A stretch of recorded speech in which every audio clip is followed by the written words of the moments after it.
Hey guys, it's Ben Tarver. I'm the youth and family pastor here at First Baptist Church in Thompson. Today I wanted to talk about something I'm very excited about because it influenced my own life and who I am today.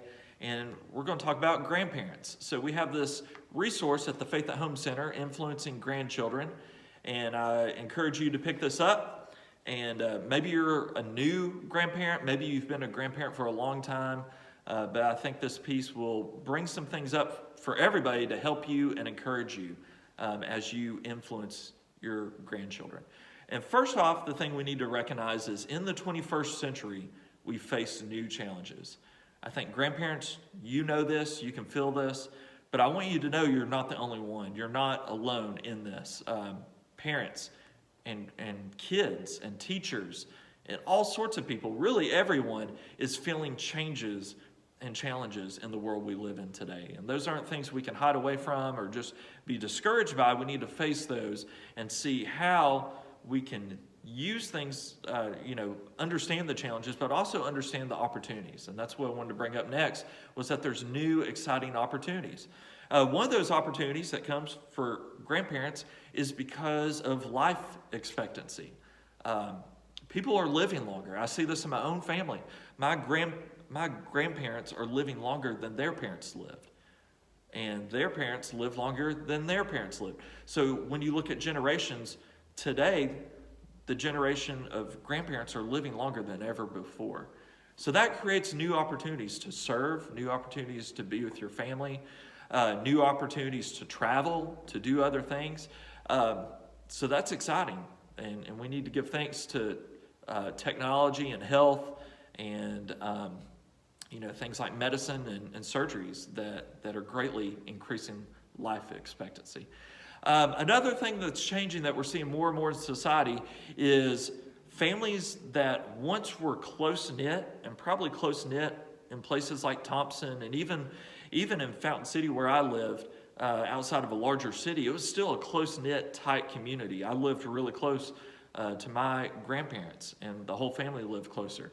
But now I'm kind of a model of what's being seen is kids and grandkids are not living as close to each other anymore. Jobs may take them away. They may go off to live in another city, a bigger city, or even out of state. So we're seeing families that are spreading apart a little bit more than what we saw in years past. Maybe yours is still close together, but the trend, the pattern that's being seen today is families are spreading out. So we'll get back to that in just a moment. Grandparents are also spending more time sometimes, unfortunately, with grandkids because of divorce and because of single parent, mothers or dads working longer hours, and grandparents are really raising the kids. And maybe this is your situation, that you're really investing more time and really raising the children. And God bless you. God bless the work that you're doing. And I know it may not be the picture that you had of your family, but you are still honoring God, and you're still doing a great work of raising these grandchildren and investing in their lives.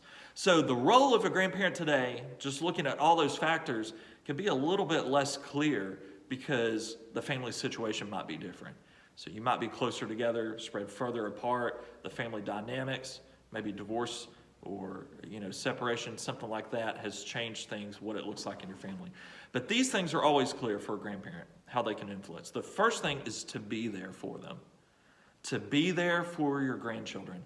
This means more than you'll ever know. And I saw this with my own grandparents.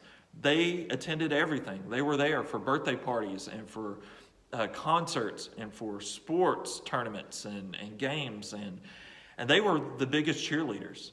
And I think grandkids, they love a grandparent. You are superheroes to them. Mom and dad yelling from the stands, they hear mom and dad's voice all the time. They may even roll their eyes, and be embarrassed by mom yelling out to them at the ball game. But grandparents, when you show up, that's a big deal. That's a big deal. It is a big deal for parents to be there too. Kids just don't want to admit it. But they'll be more open and showing their excitement, especially for grandparents. And they won't forget that you were there for them. Number two, nurture their faith. nurture their faith. I'm going to read a psalm from Psalm 78, verse 5 through 7. Listen to these words of Scripture. He established a testimony in Jacob and set up a law in Israel, which he commanded our fathers to teach their children, so that a future generation, children yet to be born, might know. They were to rise and tell their children, so that they might put their confidence in God and not forget God's works.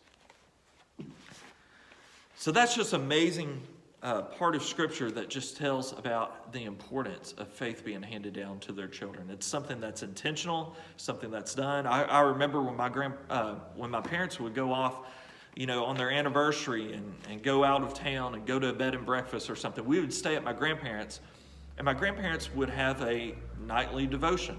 They would read a part of Scripture, open up their family Bible. It was like my granddad's, it was his dad's Bible. He would open that up, read it, ask us some questions, me and my brother, and we would say a prayer together and go to bed. That left a deep impression, just faith being lived out by my grandparents at their house, because I knew that they were doing this daily together. And that's something you can do as well, just through your conversations. And even if the grandkids aren't spending the night, you could still tie in faith-building conversations into things that you share with them. And there's a lot of values that grandparents bring to the table that I think grandkids need to hear, I think parents need to hear as well, and our world needs to hear. So when you talk about things like honesty and respect and hard work and perseverance, you can put those into a spiritual framework. You can find Scripture verses for those things. And those are values, I think, for the older generations and for grandparents that you hold on to that strongly need to be encouraged and reinforced to kids, grandkids, and even parents today. So I encourage you to keep doing those things, but put them into a biblical framework. Something else, when you give gifts, grandparents, you love to spoil grandkids, and I see that all the time. And continue doing that. Spoil those grandkids. Give your time. Give your excellent food that I know a lot of you all make, and your wisdom. But put it in a biblical framework. Always bring it back to Jesus in your conversations.